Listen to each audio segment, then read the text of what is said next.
Iran আজকে তুরস্ক আক্রমণ চালাইছে, কিন্তু কথা হচ্ছে যে তুরস্কে আক্রমণ তারা কেন করছে। মানে বিভিন্ন মিডিয়াতে দিচ্ছে যে তারা তুরস্কে আক্রমণ করছে। আরে ভাই, তুরস্কের ভিতরে আক্রমণ করে না, তুরস্কে যে আমেরিকার ঘাঁটি আছে সেখানে আক্রমণ করছে তারা। তারা তো আগে থেকে বলছে যে মধ্যপ্রাচ্যে যত জায়গায় আমেরিকার ঘাঁটি আছে বা আমাদের রেঞ্জের মধ্যে যত আমেরিকার ঘাঁটি আছে আমরা সবগুলোতে আক্রমণ করব।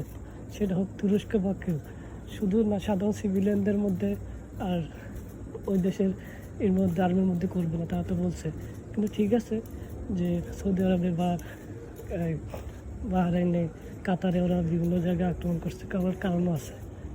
কারণ কি, যদি এরকম আক্রমণ না করে তাহলে ওদের পর্যটন শিল্প ধ্বংস হবে না, ধ্বংস না হলে ওরা কিছু বলবেও না।